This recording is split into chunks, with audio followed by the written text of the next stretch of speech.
Hello guys, Gauri ശങ്കരത്തിൻ്റെ പുതിയ episode റിവ്യൂയിലേക്ക് സ്വാഗതം. അങ്ങനെ നമ്മുടെ കമല വന്ന് ചോദിക്കുവാണ്, നിങ്ങളുടെ പ്ലാനിംഗ് ഒക്കെ ഞാൻ കേട്ടു എന്ന് പറയുമ്പോൾ ഇവർ രണ്ടും ഞെട്ടിപ്പോവാണ് കേട്ടോ. അമ്മയെ മെൻ്റൽ ഹോസ്പിറ്റലിൽ കൊണ്ടുപോകാനുള്ള പ്ലാനല്ലേ, ധൈര്യമായിട്ട് കൊണ്ടുപോക്കോ എന്ന് പറയുവാണ് കേട്ടോ.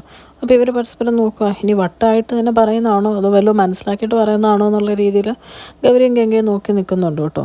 പിന്നെ കാണിക്കുന്ന രാത്രിയിൽ ശങ്കറിന് കിടന്നുറങ്ങാൻ പറ്റുന്നില്ല. ശങ്കർ അങ്ങോട്ടും ഇങ്ങോട്ടും ഒക്കെ തിരിഞ്ഞ് കിടക്കുവാണ്. എന്നിട്ട് ഗൗരീനെ നോക്കുന്നുണ്ട് കേട്ടോ. എന്നിട്ട് ഗൗരീനെ തട്ടി വിളിച്ചിട്ട് ചോദിക്കുന്നുണ്ട്, നീ ഉറങ്ങിയോ എന്ന് ചോദിക്കുന്നുണ്ട്. അപ്പോൾ ഗൗരി പറഞ്ഞു, പിന്നെ ഉറങ്ങാണ്ട് എന്ന് ചോദിക്കുവാണ്. എന്നിട്ട് ചോദിക്കുവാണ്, ശങ്കർ എന്താ ഉറങ്ങുന്നില്ല എന്ന് ചോദിക്കുമ്പോൾ, ഉറങ്ങുന്നില്ല, ഉറക്കം വരുന്നില്ല എന്നിങ്ങനെ പറയുവാണ് കേട്ടോ. അപ്പോഴത്തേക്കും ഗൗരി പറയുന്നുണ്ട്, ഓക്കെ എന്നാൽ ശരി ഞാൻ കിടക്കുമെന്ന് പറഞ്ഞ് തിരിച്ച് കിടക്കാൻ നേരത്ത് ശങ്കർ ചോദിക്കുന്നുണ്ട്, അത് എന്ത് കിടപ്പാ ഗൗരി, ഒരാൾ ഉറങ്ങുന്നില്ല എന്ന് പറയുമ്പോൾ എന്താണെന്ന് ചോദിക്കേണ്ടതെന്ന് ചോദിക്കുവാണ്. അല്ല, ശങ്കറിന് ഉറക്കം വന്നില്ല, ശങ്കർ ഉറങ്ങുന്നില്ല എന്നിങ്ങനെ കളിയാക്കിക്കൊണ്ട് പറയുവാണ് കേട്ടോ. പിന്നെ ശങ്കർ ഇങ്ങനെ എഴുന്നേറ്റിരിക്കുവാണ്. ഉറങ്ങി കിടക്കുന്ന ഗൗരീനെ പിന്നെ വിളിച്ച് എഴുന്നേൽപ്പിക്കുകയാണ് കേട്ടോ. ഗൗരി, എനിക്ക് ഉറക്കം വരുന്നില്ല, എന്താ കാര്യം നീ ചോദിക്കുകയെന്ന് പറയുവാണ് കേട്ടോ.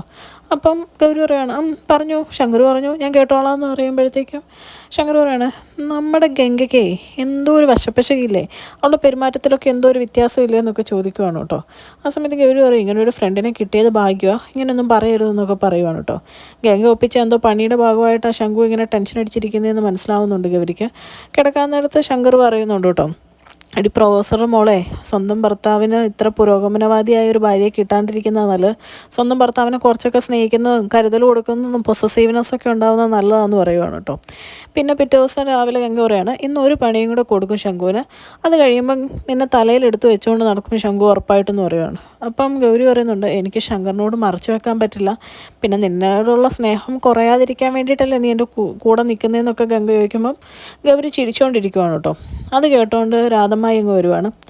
രാധാമണി തങ്കച്ചി ചോദിക്കുന്നുണ്ട്, എന്താ ഇവിടെ ഒരു ചിരിയൊക്കെ എന്ന് ചോദിക്കുമ്പം പെട്ടെന്ന് ഗൗരിയോട് നോക്കിയിട്ട് ഗംഗ പറയുന്നുണ്ട്, ഈ ഗൗരിക്ക് ഭയങ്കര ഹ്യൂമർ സെൻസ് ആരാധമായി, ഓരോ തമാശയൊക്കെ പറയുമായിരുന്നു, ഞാനതൊക്കെ കേട്ടിങ്ങനെ ഇരിക്കുമായിരുന്നു എന്ന് പറയുന്നുണ്ട്.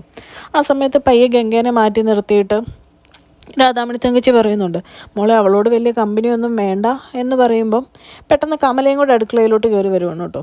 എന്നിട്ട് ഗംഗയോടും ഗൗരിയോടും കൂടെ ചോദിക്കുവാണ്, നിങ്ങൾ അമ്മേനെ മെൻ്റൽ ഹോസ്പിറ്റലിൽ കൊണ്ടുപോകാൻ പ്ലാൻ ഇട്ടിട്ട് കൊണ്ടുപോകുന്നില്ലേ എന്ന് ചോദിക്കുവാണ് കേട്ടോ.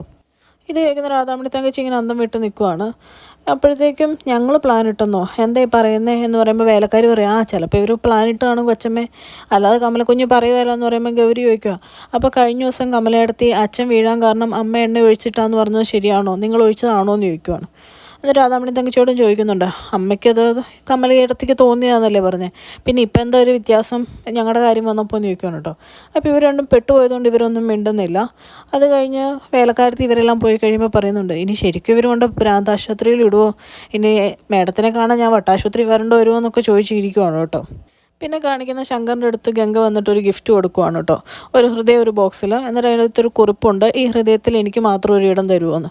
ഇത് കണ്ട് ദേഷ്യം വന്ന ശങ്കർ, നീ ഒന്ന് പോയേ ഗംഗയെന്ന് പറഞ്ഞാൽ അതെടുത്ത് താഴോട്ട് ഒറ്റ എറിയുവാണ് കേട്ടോ. അപ്പോഴേക്കും അതേ സമയത്ത് താഴെ വർക്കൗട്ട് ചെയ്തുകൊണ്ടിരിക്കുന്ന ശേഖരൻ ആ വഴിക്ക് വരുമ്പോഴത്തേക്കും ഇത് താഴെ വീണ് കിടക്കുന്ന കാണുവാണ്. ശേഖരൻ അത് പെറുക്കിയെടുക്കുവാണ് കേട്ടോ. എന്നിട്ട് കുറിപ്പ് വായിച്ച് നോക്കുവാണ്. വായിച്ച് നോക്കിയിട്ട് ഭയങ്കര സന്തോഷത്തോടെ മുകളിലോട്ട് നോക്കുമ്പോൾ ഗംഗേനെ കാണുവാണ് കേട്ടോ. എന്നിട്ട് ശേഖരൻ മനസ്സിൽ പറയാം, ഓരോ പൂവിൽ നിന്ന് പൂമ്പാറ്റ പാറി നടക്കുന്ന പോലെ ഈ ശേഖരൻ നിൻ്റെ അടുത്ത് പാറി പാറി വരും എന്ന് പറഞ്ഞ് ആ ബോക്സും എടുത്തുകൊണ്ട് നേരെ മഹാദേവൻ്റെ അടുത്തോട്ട് പോവാണ് കേട്ടോ. എന്നിട്ട് ഭയങ്കര സന്തോഷത്തോട് പറയാം, അച്ഛാ ഈ ബോക്സ് ഒന്ന് നോക്കിക്കേ എന്ന് പറയുമ്പോഴേക്കും മഹാദേവൻ പറയുന്നുണ്ട്, ഇത് മറ്റേ സിനിമയൊക്കെ തുടങ്ങുന്നതിന് മുമ്പ് കാണിക്കുന്ന ശ്വാസകോശം അല്ലേടാന്ന് ചോദിക്കും. ഇത് ശ്വാസകോശമൊന്നുമല്ല, ഇതൊരു ഹൃദയമാണ്. ഇതാരുടെ ഹൃദയമാണെന്ന് അച്ഛന് മനസ്സിലായോ എന്ന് ചോദിക്കുവാണ് കേട്ടോ ശേഖരൻ.